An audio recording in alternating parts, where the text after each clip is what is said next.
নমস্কার, আমি রিঙ্কু। আজ আবারও চলে এসেছি একটা ভীষণ গুরুত্বপূর্ণ প্রকল্প নিয়ে আলোচনা করতে। এর আগে আমি রূপশ্রী নিয়েও আলোচনা করেছি, একটা ভিডিও আমার চ্যানেলে রয়েছে। তোমাদের যদি প্রয়োজন থাকে তোমরা গিয়ে অবশ্যই দেখে নিতে পারো। তো আজ চলে আসি লক্ষ্মীর ভান্ডার নিয়ে। যারা লক্ষ্মীর ভান্ডারে আবেদন করতে চলেছো তারা আবেদন করার আগে অবশ্যই ভিডিওটা দেখে নাও ডিটেলসে, কারণ 2025 সালে অনেক নতুন নতুন শর্তাবলী যোগ হয়েছে। অনেক কিছু নিয়ম, আগের নিয়ম বাতিল হয়েছে, আবার নতুন কিছু অ্যাডও হয়েছে। তো সেগুলো আগে ভালো করে দেখে নাও, তারপরে আবেদন করো, না হলে কিন্তু রিজেক্ট হয়ে যেতে পারে। এই প্রকল্পের জন্য কি কি ডকুমেন্টস প্রয়োজন আছে, তোমরা কোথা থেকে ফর্ম কালেক্ট করবে, কোথায় জমা দেবে, এবং কিভাবে স্ট্যাটাস চেক করবে, এবং কতদিনের মধ্যে টাকা ঢুকবে অ্যাকাউন্টে। তো প্রথমেই আসছি ডকুমেন্টসে। ডকুমেন্টস যা যা লাগবে ভালো করে নোট ডাউন করে নাও। স্বাস্থ্যসাথী কার্ড ফ্যামিলিতে একজন মেম্বারের নামে আসে, তো সেই কার্ডের এক কপি জেরক্স লাগবে। ভোটার আইডি কার্ডের জেরক্স, রঙিন পাসপোর্ট সাইজ ছবি 2 কপি, আর অতি অবশ্যই ব্যাংকের পাসবইয়ের প্রথম পৃষ্ঠার জেরক্স। তাতে আইএফএসসি কোড, অ্যাকাউন্ট নাম্বার এইগুলো যেন খুবই স্পষ্টভাবে থাকে, এবং মোবাইল নাম্বার যেন তোমার যে কারেন্ট যে মোবাইল নাম্বার রয়েছে সেই মোবাইল নাম্বারের সাথে যেন ব্যাংকের অ্যাকাউন্ট লিঙ্ক করা থাকে। ঠিক আছে, এবং সমস্ত জেরক্সে কিন্তু সেলফ অ্যাটিস্টেড অর্থাৎ সই করবে। আর হ্যাঁ, আরেকটা ডকুমেন্টস খুবই জরুরি, যারা এসসি আছো, এসসি এসটি ওবিসি রয়েছে, তাদের যে সার্টিফিকেট, এসসি সার্টিফিকেট রয়েছে, যে সার্টিফিকেটগুলো সেগুলো অবশ্যই তোমরা জেরক্স কপি কিন্তু নিয়ে যাবে সাথে করে। এগুলো তোমরা জানো হয়তো যে জেনারেলদের আর এসসি এসটিদের কিন্তু টাকার অ্যামাউন্ট আলাদা। জেনারেল যারা রয়েছে, যে মহিলারা, তারা 1000 টাকা করে পায়, এবং এসসি এসটি আদার্স যারা রয়েছে তারা 1200 টাকা করে পায়।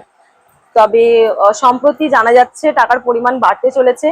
তো দেখা যাক, সেটা এখনো পর্যন্ত নিশ্চিতভাবে সরকারিভাবে প্রকাশিত হয়নি। তো আপাতত 1000 টাকায় তুমি পাবে যদি জেনারেল হয়ে থাকো। এবং আধার কার্ডের জেরক্স অবশ্যই সই করতে হবে। সই করে এই 5টা ডকুমেন্টস প্রধানত লাগছে। এবার বলি কোথা থেকে তোমরা ফর্ম কালেক্ট করবে। লক্ষ্মীর ভান্ডার ফর্ম প্রধানত দেওয়া হয় দুয়ারে সরকারে। দুয়ারে সরকার যে ক্যাম্প বসে সেখানে দেওয়া হয়। এটা সব থেকে বেস্ট জায়গা ফর্ম কালেক্ট করার।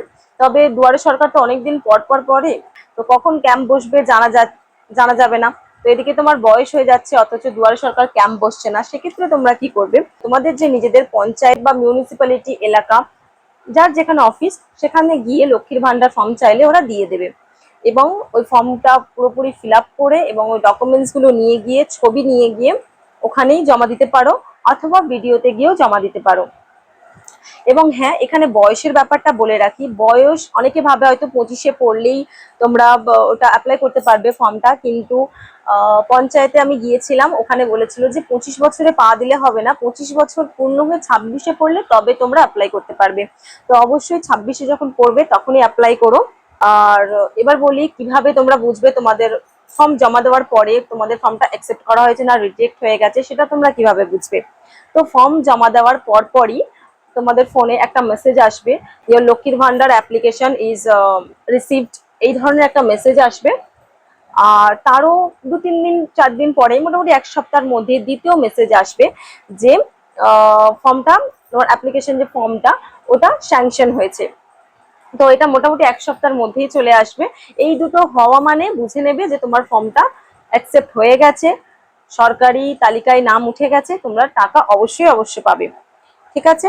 আর এর সাথে যে আইডিটা, যে অ্যাপ্লিকেশন আইডিটা আসছে, যে আইডিটা থাকে, ওই আইডিটা দিয়ে তোমরা অনলাইনে নিজেদের স্ট্যাটাস চেক করতে পারবে, যে তোমার ফর্মটা এখন প্রসেসিং এ আছে, চলছে না রিজেক্ট হয়ে গেছে, তোমরা দেখতে পারবে টাকা কেন আসছে না, সেই সব কিছু তোমরা অনলাইনে চেক করতে পারবে। এই অ্যাপ্লিকেশন আইডিটা অবশ্যই টুকে রাখবে, অথবা মেসেজটা পিন করে রেখে দিতে পারো।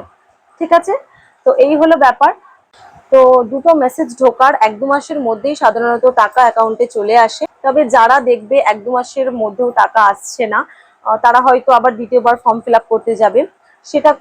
সেটা করার আগে বিডিও বা পঞ্চায়েত এলাকায় গিয়ে অবশ্যই খোঁজ নেবে যে তুমি সেকেন্ড বার অ্যাপ্লাই করবে কিনা। কারণ বেশি আমাকে পঞ্চায়েত থেকে বলেছিল যে একাধিকবার যখন অ্যাপ্লাই কেউ যদি করে, সেক্ষেত্রে কিন্তু ফর্মটা রিজেক্ট হয়ে যায়, তার আর হবেই না কখনো। তো যদি তোমার টাকা না ঢোকে, কোনো সমস্যা থাকে, স্ট্যাটাস চেকও যদি না করতে পারো, সেক্ষেত্রে অফিসে গিয়ে জিজ্ঞাসা করে তারপরে আবার সেকেন্ড বার অ্যাপ্লাই করবে। এছাড়া আর যদি কোনো প্রশ্ন থাকে আমাকে কমেন্ট করে অবশ্যই জানাও, আমি উত্তর দেবো। ভিডিওটি যদি তোমার হেল্পফুল মনে হয় তো অবশ্যই ভিডিওতে একটু লাইক করো, আর এরকম আরো নতুন নতুন প্রকল্পের সন্ধান পেতে চ্যানেলটিকে সাবস্ক্রাইব করে রেখো। বাই।